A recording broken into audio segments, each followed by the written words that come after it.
Welcome to the Infinite Women podcast. I'm your host, Alison Tyra, and today I'm joined by CSIRO behavioral scientist Dr. Emily Brindal, who uses her understanding of human behavior to help people investigate and promote healthy lifestyles. We'll dig more into her own work later, but first Dr. Brindal wanted to tell us about philosopher and psychologist Dr. Mary Whiton Calkins. I got asked to join and talk about a significant female scientist, and to be honest, I couldn't think of any in psychology, which I thought was a bit sad. And I reflected, and I thought, oh, I'm pretty sure when we did the developmental work, there was some women in that, like around kids' growth, and I thought I don't want to do that; it's too predictable. So went to Google, and Mary Calkins came up. And she was the reason I thought she looked interesting was because she was the from the oldest time frame. So I thought, oh, well, she looks like the beginning, and I'm always interested in the start. So yeah, so I thought, look, I'll go for her. And the more and more I looked, the more fascinated I got. So I really hope that I can do some justice by sharing her story with everyone. So she's from America. Um, she was born in 1863, so quite a while ago. And she has been described as the mother of psychology. So she was on the ground with many other academics, right at sort of what what we could call the birth of psychology in America. So in the late 1800s, psychology was an emerging discipline coming from sort of philosophy. Germany got out the blocks early, so there was already a lab in Germany that was teaching psychology, but America was kind of just setting up their knowledge in that space, and that centered mainly around William James, and he had a lab in Harvard. So yeah, that's kind of where my journey started, and um, Mary's journey actually started long before psychology existed. She came from a very progressive family. Her dad was a Presbyterian minister, and by all reports, wanted equally his daughters to achieve what his sons achieved. Didn't want barriers of society to prevent them from being intelligent thinkers, really. Like he valued knowledge quite strongly. So he pushed his daughters through school. When I say pushed, I mean like he pushed others to let them go through school, made sure he opened lots of doors. And they went over to Europe as well, and she studied Greek over there. So, and that's actually what gave her a bit of an entry point into what we now know as academia. She met some people over in Europe and saw that there was some women working in that field. She learned a lot about Greek history and Greek philosophy and Greek language. And then when she turned to America, she began teaching Greek. So that was kind of where she started her career.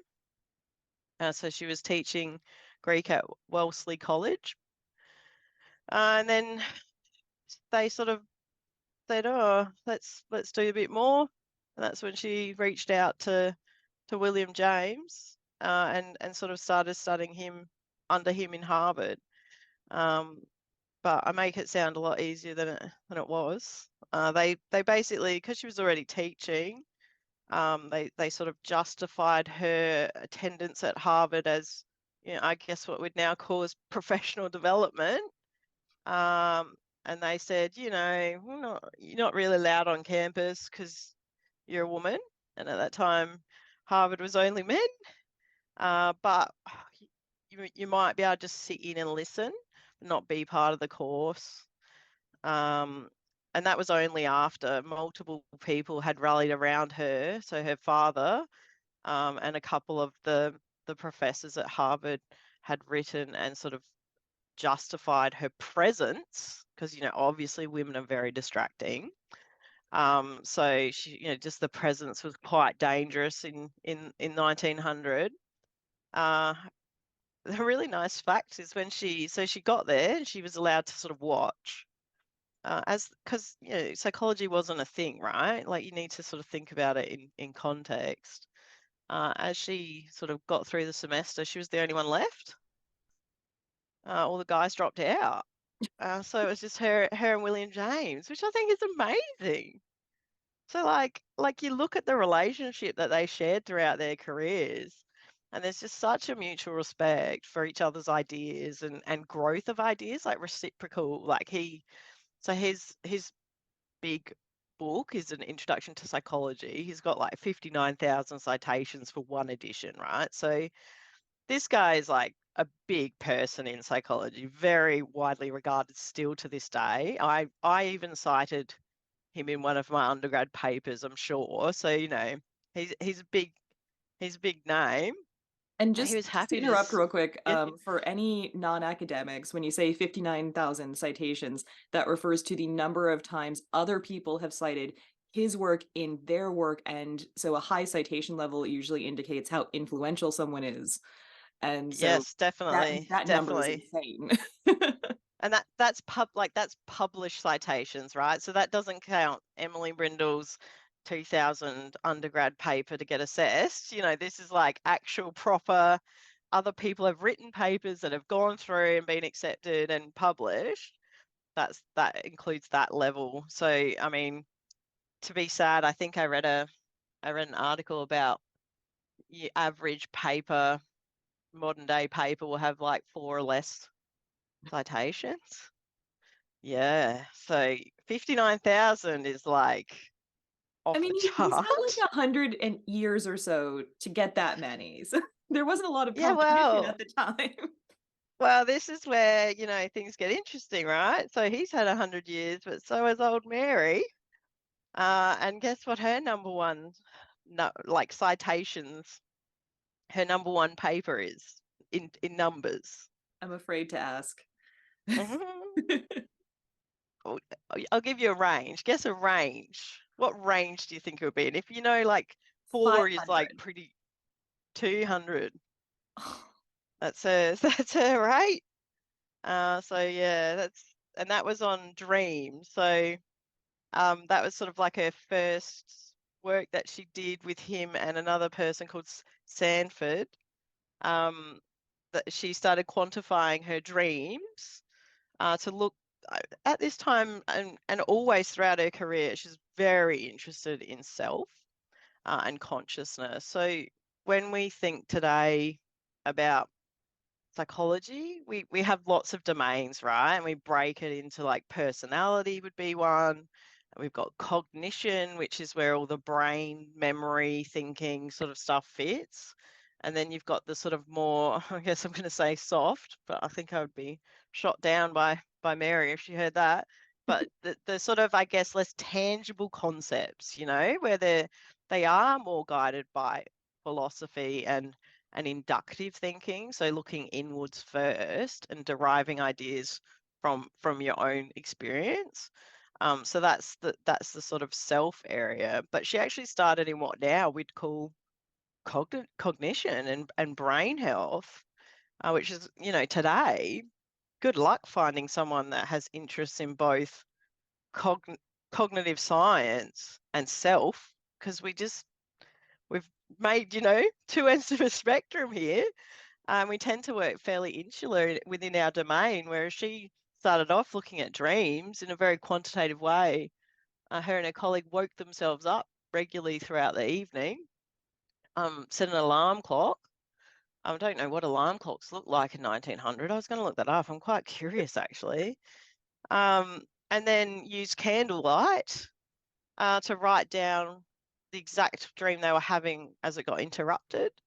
And they looked at, the content and the vividness of the dream and the feelings, and they sort of coded it all out in a very quantitative way, which today is, one of our strengths in that we're proud of in psychology, the ability to sort of take experience and quantify, which means put a number against it and compare it.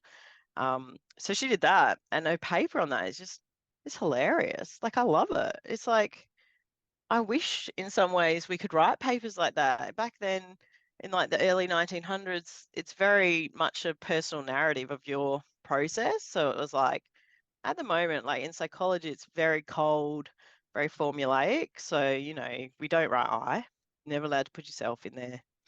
And you have to sort of follow it's just a formula essentially. Here's your intro, here's your method, and it gets very samey, whereas the papers back then were very much like, oh, I did this and then I did that and then I discovered this and and yet she still presented it with a table and it's still sort of quantitative, just in a very much more personal way.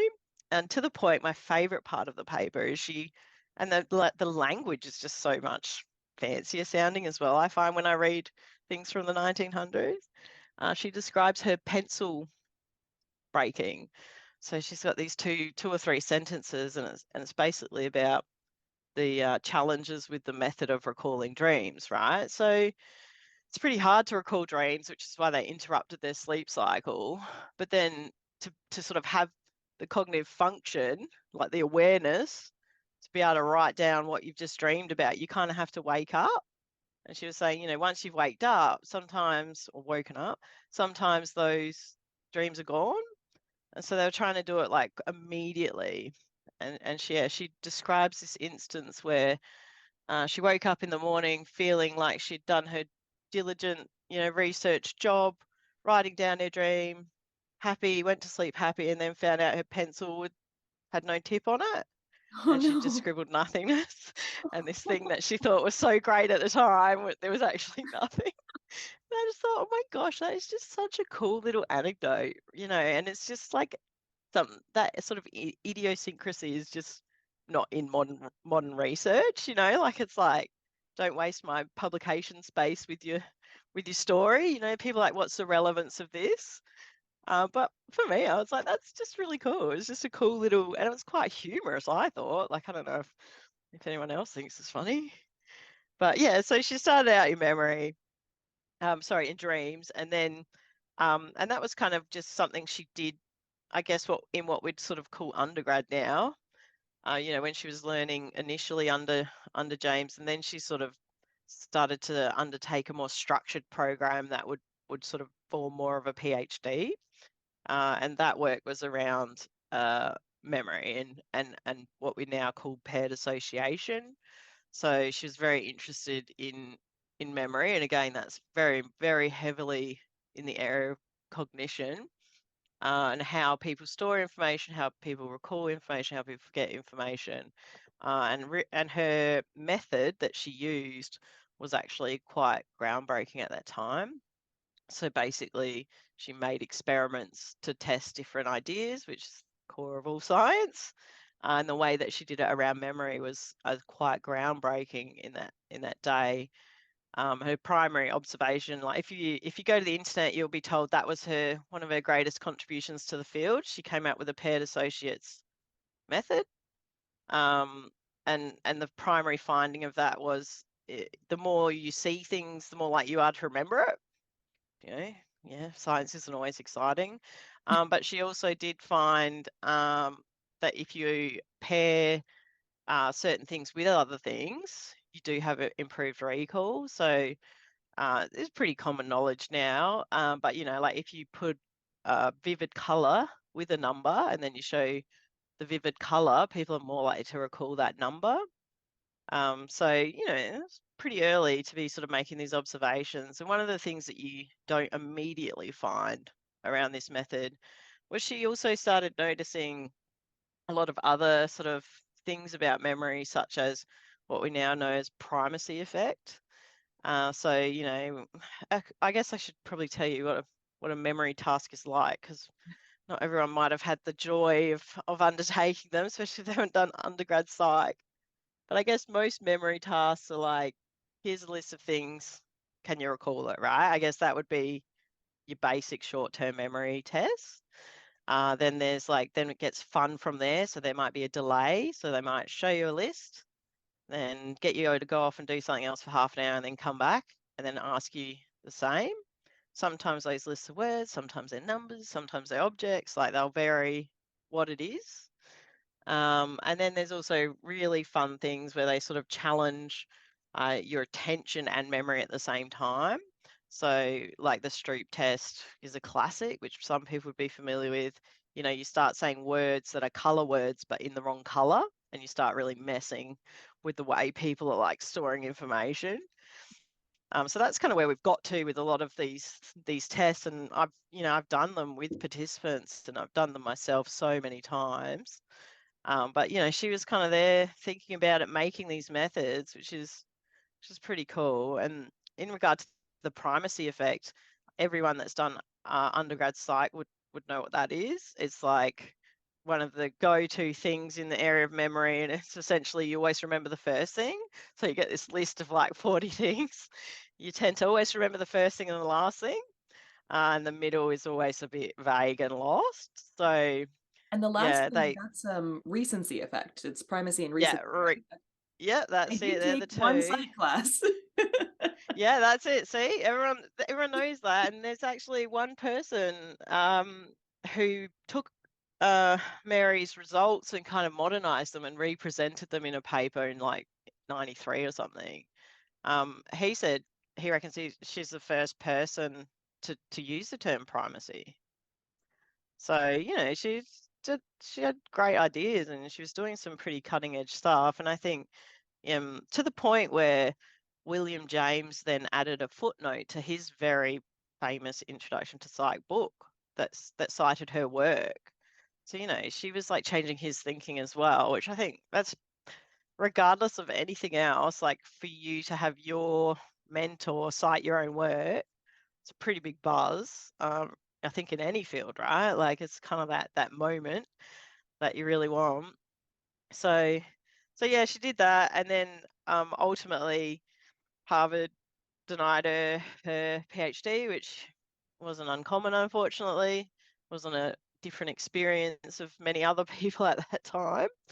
And then she went back to work at Wellesley and taught there for the next 40 years and set up a lab in psychology of her own, and pushed through 200 to 300 students, I think, and then passed that lab on to another person that then also became, uh, you know, fairly known in psychology, Eleanor Gamble. So, yeah, and Eleanor, and another woman, but also she was, I think, legally blind. So she also had there's just lots of challenges there too. So within a year of retiring, died. So she was looking forward, by all reports, to spending her retirement with her mum. She was still living at home throughout her whole life. She lived with her parents, and she was looking forward to just chilling out with her mum and getting closer to her mum. And then just died. So she didn't get a big retirement there, but in 1930 that was. Yeah. So And so that was in 1930. She'd set up the psychology lab at Wellesley in 1891. So she did have quite a long career. yeah, 40 years of teaching. So, and what I found really disappointing was when I was actually, so I can talk to you about the men that influenced her career, right? Very clearly documented. And I was like, but who did she influence, right? Like for me, it's like, where's your legacy, right? And part of your legacy is who you influence. Good luck. Good Well, luck finding apparently, anyone that says like Mary Calkins taught me and I'm great in my career. And I don't, some of these things are just historic disadvantage and bias, like the Harvard thing. And I think there's actually her own words are published a lot around her experience with Harvard. So she did write an autobiography in 1930, which is the funniest autobiography I've ever read. Because when I hear autobiography, I think it's going to be a story about you, right? Like, surely that's what it means. I didn't study Latin, but surely that means a story about me.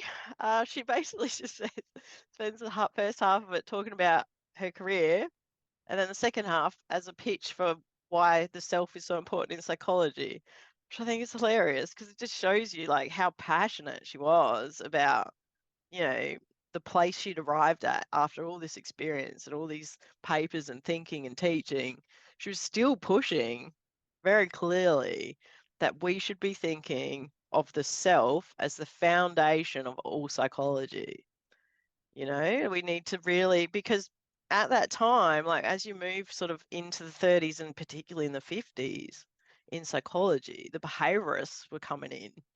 And the behaviorists are like hardcore quantify, where everything is a number, everything, you know, that it was a big movement. And it essentially said we're all molecules, and molecules can be predicted and manipulated. It's funny because to me it echoes of the current world that I live in terms of big data and data science and algorithms and AI. Like, it's like, well, everything's a number.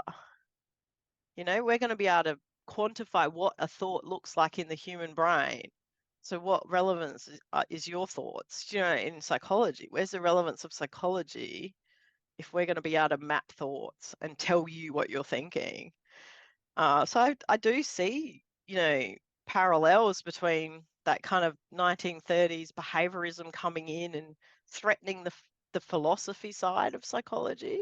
And to be honest, I think they won because, the way I learned psychology, and partly it's because it's that political push for being a science, because I think psychology is always a bit threatened that we're going to be told we're not a proper science. So we put a lot of effort into making sure we do things rigorously, and we put numbers on things, and we do lots of stats. Like psych people are, if you ever need stats help, if you ever need statistics advice, you psych people are the people you want around you.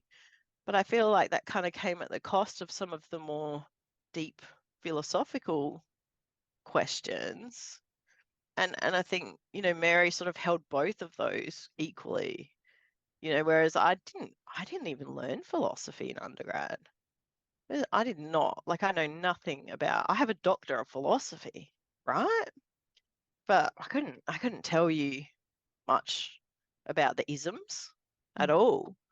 Whereas I think, then it was about thinking about who you are and the depths and all those things that we've kind of lost as a discipline, and sort of push that to other disciplines, like that's social science or that's philosophy. If you want to do that, you've got to go do that in that degree.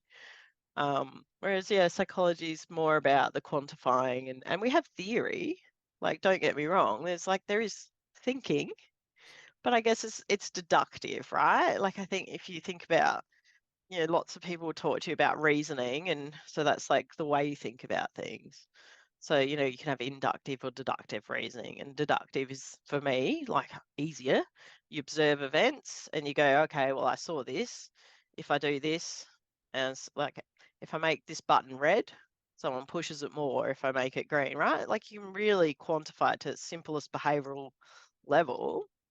Whereas inductive's like, let's start with an idea. Let's really think about this. Let's look at our own experience. Let's build up to something and then test it, which is kind of what Mary did with her dreams, like, let's write it down and think about it.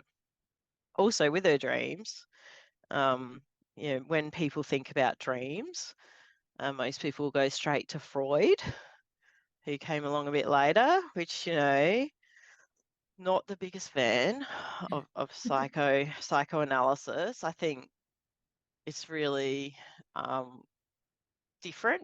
And as a modern person, I find it really hard to relate to some of the concepts and thinking in it. But essentially, once Freud started publishing on dreams, the idea which she had suggested, that dreams was kind of just processing the stuff and people and you knew, he came along and was like, they've got deeper meaning, they're your real desires, you've got to look into them, and he sort of put this lens on dreams as some amazing secret world of what you actually want.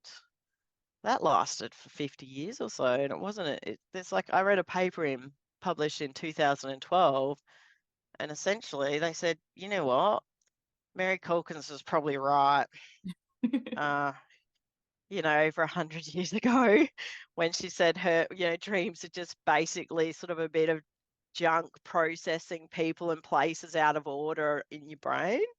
Yeah, that probably wasn't too far off the mark. It's funny how the knowledge just gets so derailed, like, it's hard because, you think, oh, if maybe she'd been a bit more respected and more people read her work, maybe we could be in a different place right now. Ironically, Freud did cite her dream work in his own work, and it is one of those things where it's like, why did he get all the attention? Yeah, yeah, and like, funnily, when I did look up female psych, his daughter was one of the prominent ones. So she did, continue her father's legacy. And I must admit, upon reflection, I do remember hearing about her in undergrad. So she probably was the only female psych that we did come across. And that Although was her name Anna escapes Freud, me I wanna now. say? Yeah, I I was want going to say Anna. So yeah, that's good enough for me. I've tried to reflect on her experience, I guess, as a woman myself. And to be honest, it's not something I try to get too bogged down in. Like I think partly because I've just had the privilege of not particularly feeling like a woman in my education. Do you know what I mean? Like I haven't missed. I felt like I haven't missed out on opportunities and things because of the time that I've come through. So it's not something I reflect on a lot. But my mum, very, very, this in the 70s, very passionate for women and women's rights, and she's always reminding me of things that perhaps that are unfair. And I had a good chat with her about this because I'll tell you in a minute, but there are things here that have actually really got under my skin in terms of women and women's rights and ultimately the impacts that they have on society, particularly through institutions.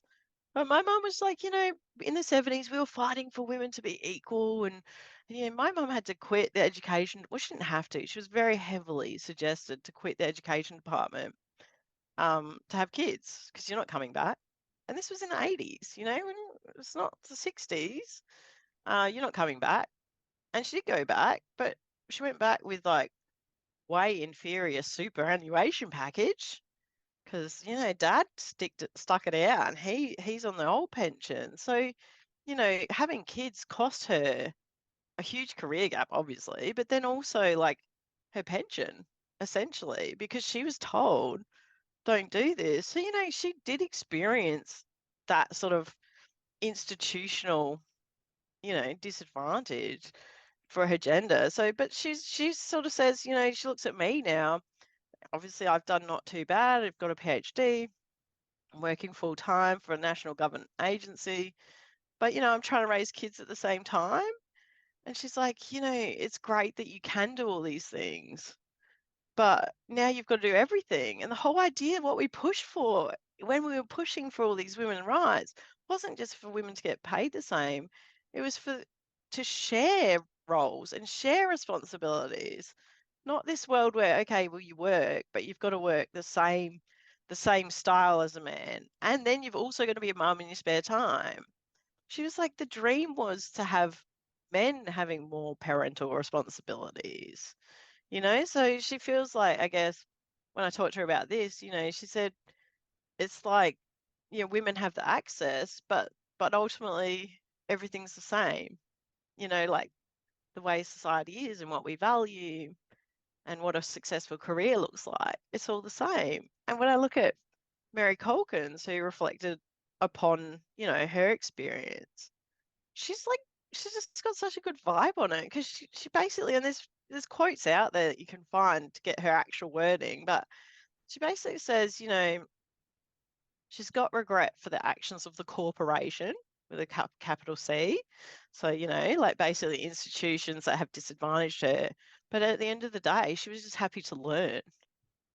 That was it. Like I got to hang out with all these very knowledgeable people and discover things, right? And that for her was such a victory because her interest wasn't in having a career, it wasn't in being glorified, it was ultimately in knowledge. Like she was like a knowledge nerd. She just wanted to know stuff.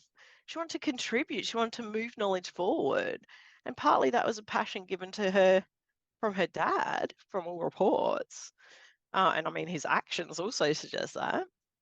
And I guess that's the same for me. Like my parents, both teachers, they both gave me that passion for education. The difference is they didn't have to open doors for me to do that. But then because I'm a researcher, right? I started digging around in this. Why didn't she get her PhD? And there's the short answer, which is, obviously she wasn't actually a student, so Harvard didn't recognize her and her achievements. But there was a group of professors that all gathered around and assessed her, which was a bit rogue, not approved. They were like, we're going to risk this. They all got together. They gave her a complete PhD examination. William James said she was basically one of the most exceptional students he'd ever had. Um, and they wrote a letter to Harvard saying, we did this, which, pretty risky, like good on them. Like Harvard fired multiple people for having progressive views. So it wasn't just if you're a bit outside of the scope, it was also if you supported those people, you're at risk. And Harvard essentially just said, noted. Now, I will Like say, this. I do want to say she was awarded an honorary Doctor of Letters in 1909 from the University of Columbia and a Doctorate of Laws in 1910 from Smith College. So she did get multiple doctorates, just not the one that she earned at Harvard. Yeah, so Radcliffe offered her, so back when she was still alive, Harvard set up a special women's college called Radcliffe. And Radcliffe were like, hey, you're pretty awesome. We'd like to give you PhD. And she essentially said, I completely respect you and I respect the people you're giving PhDs to. But if you do this, there's no pressure on Harvard to change. Right. And she didn't accept it. So she had her own opportunity to accept a PhD. And she said, nah, you know what? So she didn't rally, like she wasn't out there rallying and putting up together, change.org petitions or anything, but she took a stand and she was very firm on it. Well, she was a suffragist and a member of the American Civil Liberties Union and a pacifist. So she was an activist, but she may have decided that there's only so much she's willing to rock the boat in academia, sort of a don't poop where you live sort of Very situation. much. Yes, yes. I mean, that's the polite version to what I know. Yeah, in her autobiography, she definitely she says, and it's not about issues like with the corporation. It's more around academic issues, right? So as an academic, and feel free to ask me why you would choose this career because I ask it myself often. You spend your whole time essentially trying to justify why you believe something and having other people shoot you down, right? So and depending on how cutting edge your ideas are, the more heat you get, right? So obviously she was very passionate about self in a time when behaviorists were coming through. And so she copped a lot of fire, right? And generally, probably being a woman also got some people's backs up in general, because let's face it, there's people like that in the community to this day. Um, and she says in her autobiography, I've had so many things that I could keep fighting for, and I've just got over it. You know what I mean? Like you've got to pick your battles, more or less, is what I read through her very nice wording. She just, you pick your battles, and her battle was self, and definitely establishing self as essential part of psychology.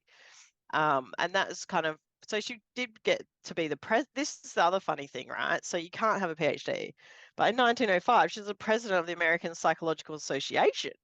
So there she is in charge of everyone, like representing everyone.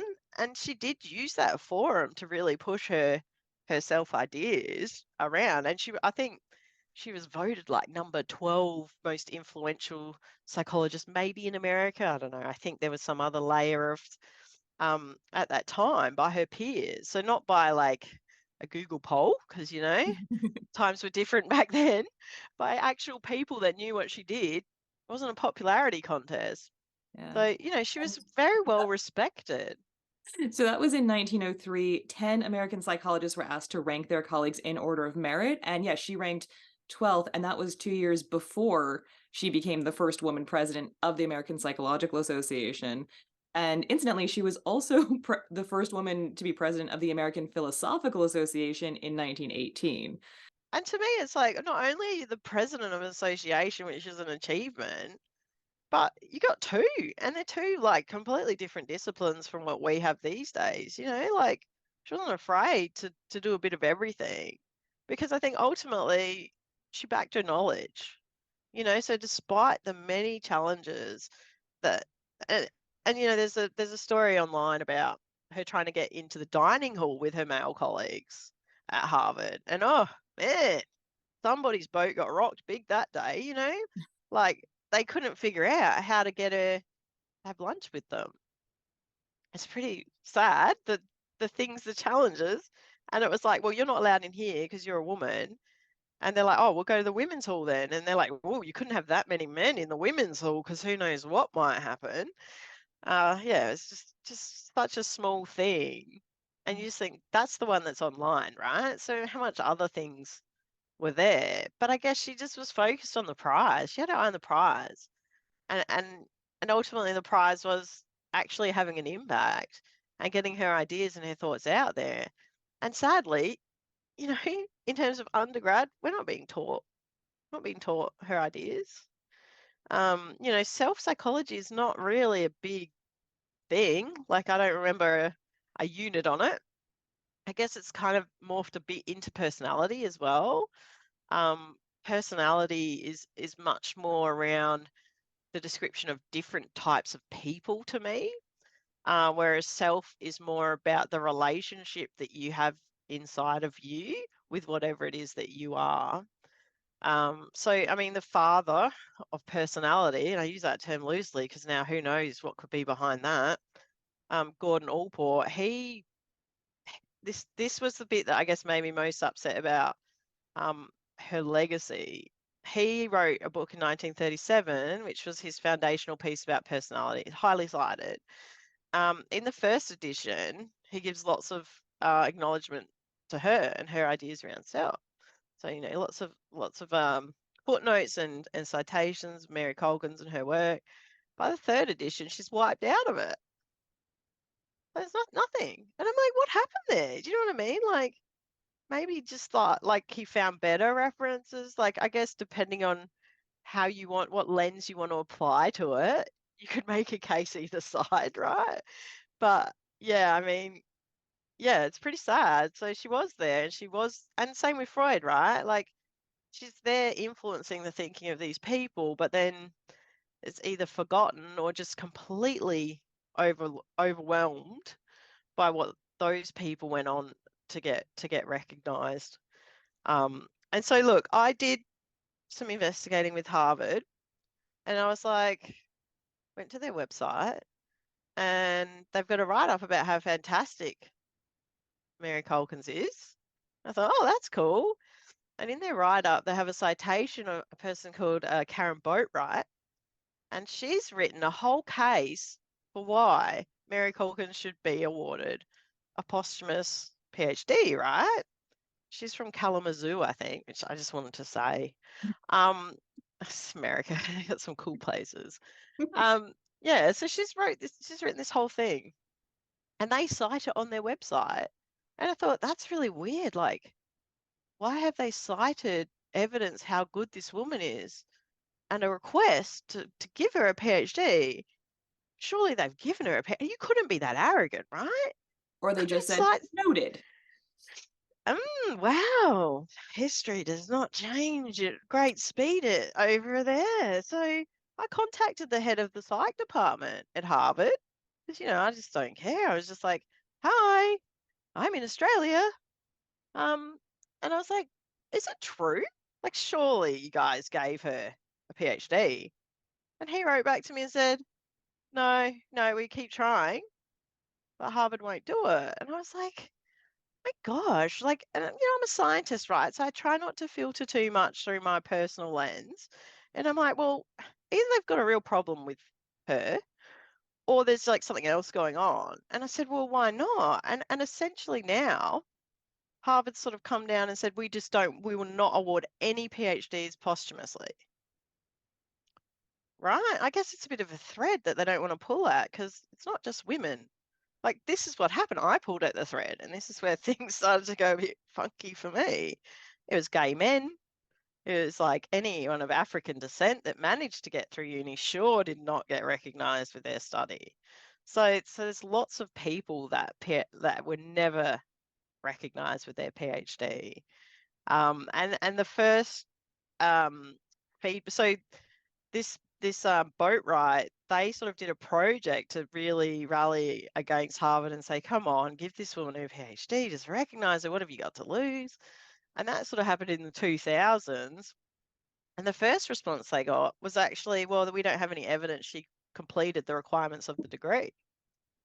I'm like, oh my God, how how is this not enraging, right? Like I said, I try and not, like, I don't see myself as particularly like a pusher of women's rights, and I try not to get too political about anything, but how can I not be enraged by this fact, right? And so that's when they wrote this whole essay about her achievements. They collated it all and they represented it to the president of Harvard and said, look, she's done it all, man.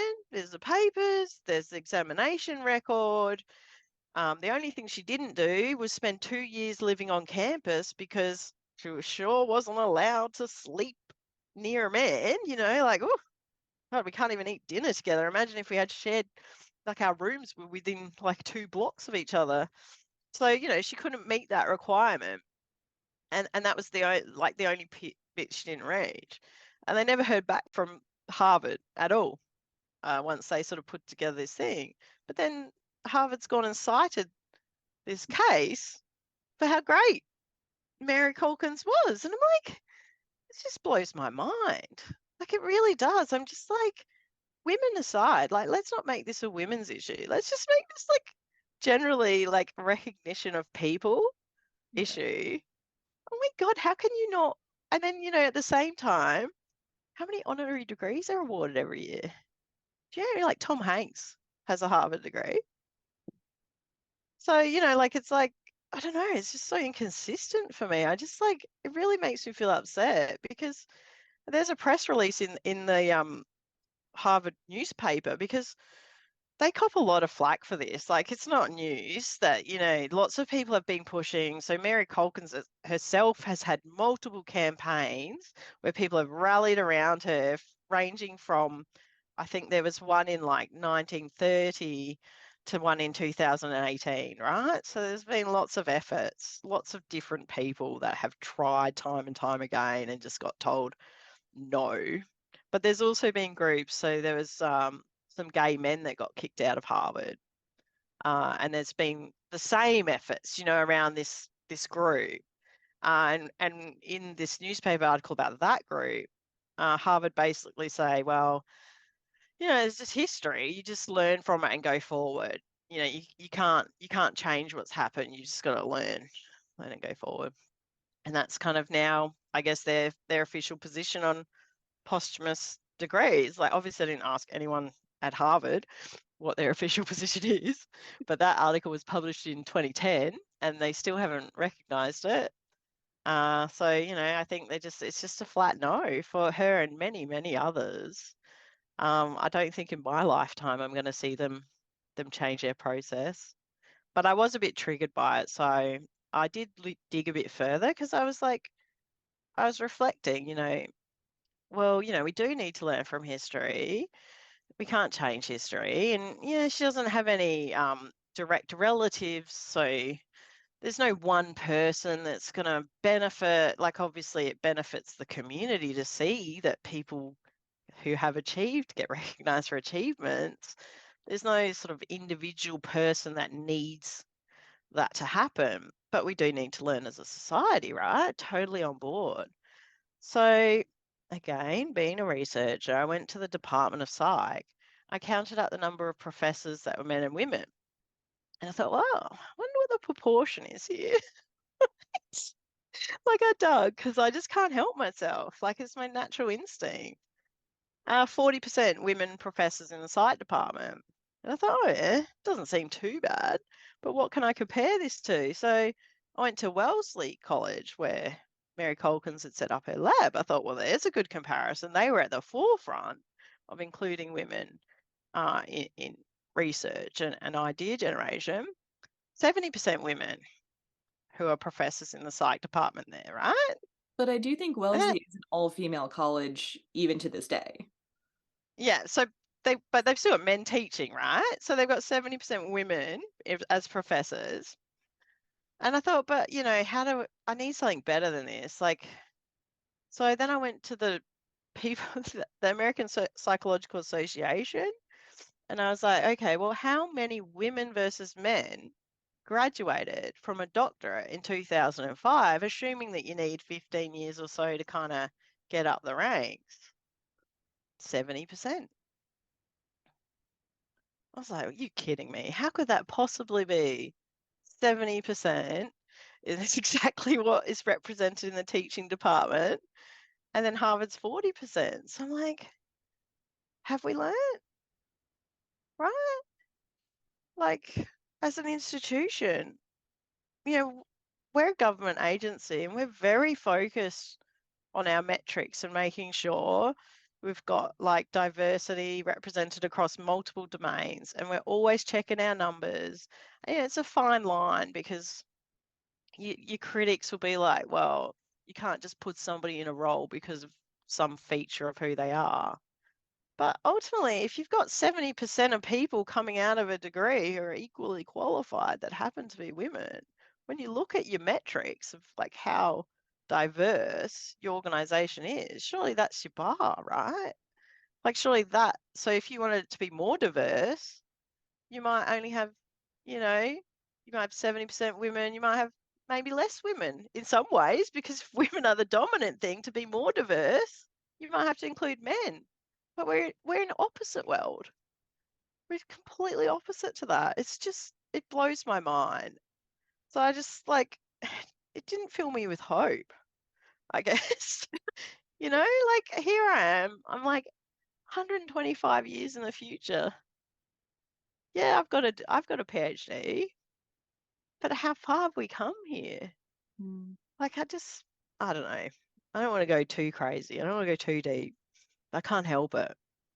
I should have studied philosophy so I could articulate my ideas better. Well, let's switch gears. I am curious to talk a bit about your own work, and because I've worked in marketing for most of my career, so I'm really intrigued that, from what I understand, your primary focus is on how we can use psychology to influence human behavior, ideally using those powers for good. So I'm very passionate about ideas, I guess, and I like to talk more about the concepts than the Mhm. wheel turning. But like much like Mary, I actually have quite a diverse pot of work that I'm in, and I think partly that's the appeal of psychology to me in hindsight.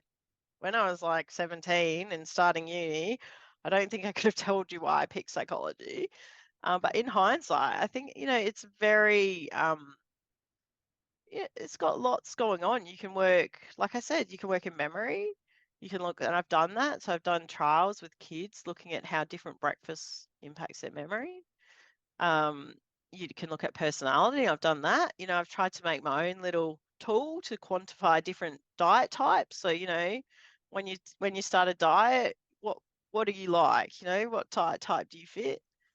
And then I guess more recently, I'm sort of like, I want to do something. And maybe this is just like something that happens at a certain point in your career where you think, and I want to see something a bit more tangible, rather than a tool or some knowledge in a paper. I want to help people be better, right? Like I want to, and for me, like I'm pretty narrow in my thinking because I guess I don't want to take people who are not interested and help them be better. Like I'm kind of like, oh, that might be a bit too hard. But there's so many people out there that do want to be better, right? They want to live better lives. They want to be healthier. They want to be fitter, they want to feel better, and they don't know how to do it. And there's just so many barriers and it's just so hard. Like, man, I've done radio interviews and I've had a guy say to me, but well, weight loss is easy, right? Like we know what we need to do. Like literally that's what I'm like, oh my God. Like I basically just stopped. The conversation went a bit more pointed from that point and ended very quickly. But I was just like, this, anyone who's actually tried to eat differently would know it's not easy. As I said, I pulled him up straight then and there, and the interview quickly shut down because he saw that I was getting a bit fiery. I think you see that with all kinds of privilege, like, oh, it's not that hard to get an education, or it's not that hard to eat better. And I feel like being in a privileged position, which I have a lot of privileges, but I think it makes it a lot easier for that person to assume that this is easy for me, therefore it's easy for everyone else because I don't recognize the barriers that other people are facing. They don't realize how Definitely. complex it is. Definitely. And I mean, I guess to be honest, I'm like that with knowledge, right? Like to me, that's my privilege that I've been instilled. My family, not so much their family, my parents have valued knowledge. And so to me, it's like, of course you want to know things, right? And I find it really hard to understand other people that just don't even think about things.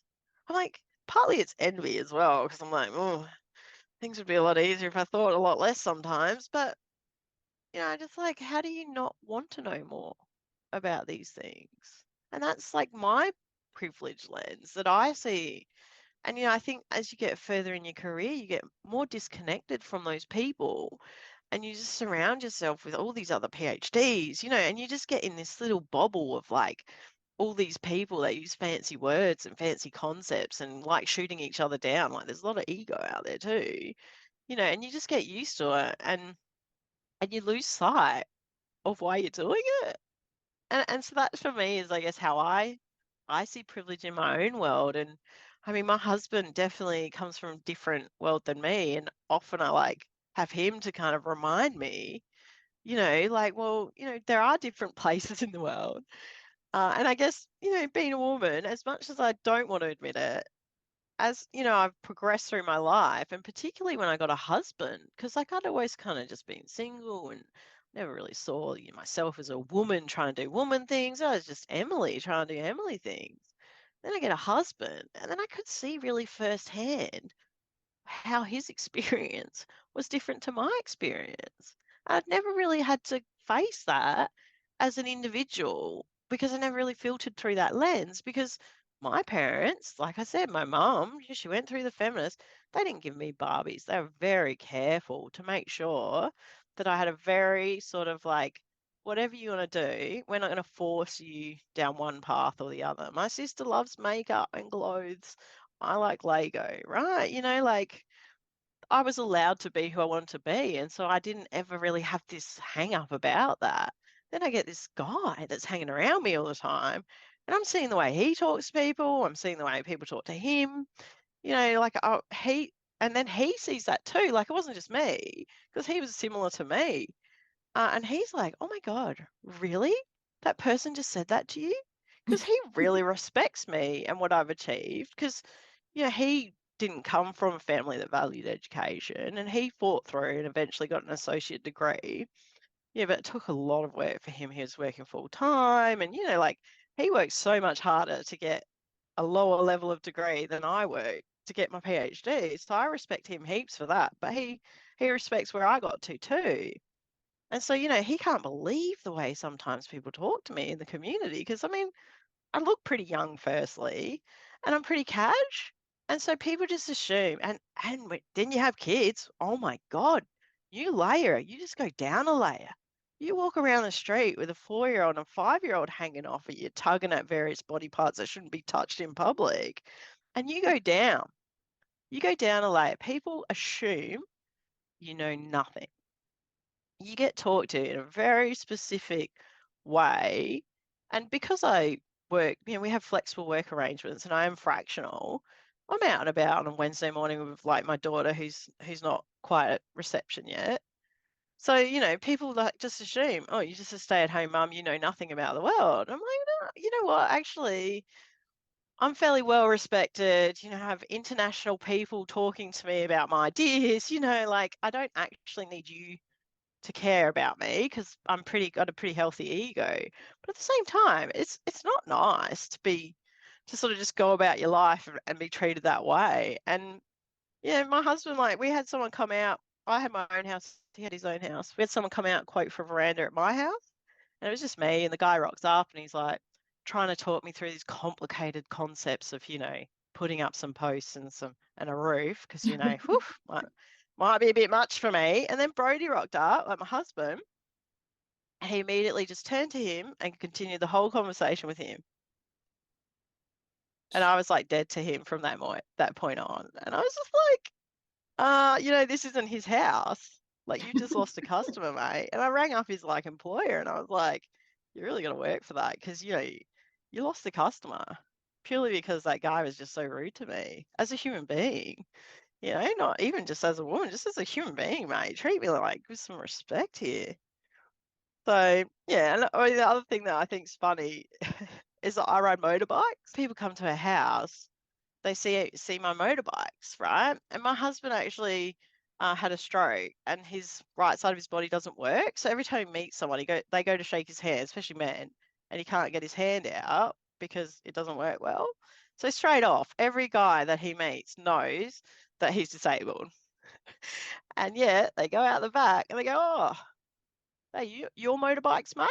I'm like, dude, the guy can't even use one side of his body, and you know that, and yet he's more likely to be riding a motorbike than me. It's just nuts, right? And like I said, I was never really aware of it until, yeah, I had a point of reference, I guess. That's what science is all about, right? Like, we got to find these points of reference, make our comparisons, and make our experiences. Yeah, I say current, but it's like 15 years old now, theory around you have resources, you have so much resource and you wear out. We call it ego depletion in psych.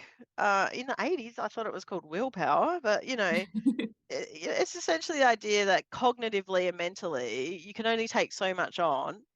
And then once that's run out, you start to get grumpy, you can't maintain new things, so there's a lot of thinking around that now and how we can use that to help people stay on track. So freeing up some of the burden of learning new behaviors in ways that just make it simpler for people. But when it comes to eating, yes, that's a challenge. I think I'm just going to spend the rest of my life trying to make that work because eating's just so complicated. You have to do it. And I think unlike smoking or drinking or wearing sunscreen, it's just like some one little thing that you do. Eating, like, you have to do it 3 times a day or more or less, and you gotta navigate such a complicated environment. So, yeah, I think I'll be busy.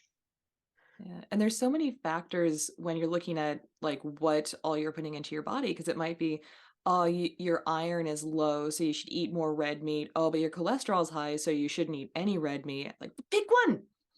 Yeah, but then also, like, oh, and I actually, I really care about the environment. I've heard that red meat has a really big footprint.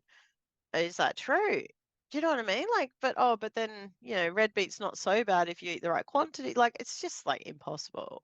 Like, I don't care how smart you are, and maybe AI will solve the problem and tell us what's right. But my hopes are not high, because those systems are made by people, and if we don't know what we're doing, I'm not confident that data's the solution to our problem. And I think we do need to go back to our roots, and we do need to go back about thinking of people in ways that isn't purely number based. There is a bit of philosophy for me that we need to navigate this data rich world. Join us next time on the Infinite Women podcast, and remember, well-behaved women rarely make history.